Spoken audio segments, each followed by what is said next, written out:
ఆ సింహం కాలి అడుగులు గుర్తులు ఉన్నాయే, నెత్తుటి మరకల గుర్తులు అవి చెరిగిపోయాయి. మరి మంచు కురిస్తే పోతాయి కదా. దానివల్ల సింహం ఏ దారిలో వెళ్ళిందో తెలియట్లా.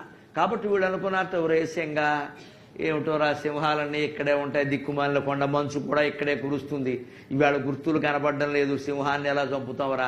నేను మా ఆవిడకి చెప్పాను కూడా, సింహాన్ని చంపి సింహం గోరు పట్టుకొస్తా పులిగోరులాగా నువ్వు ధరించుదుగాని చెప్తే సరేలే మావా అంది ఆవిడ.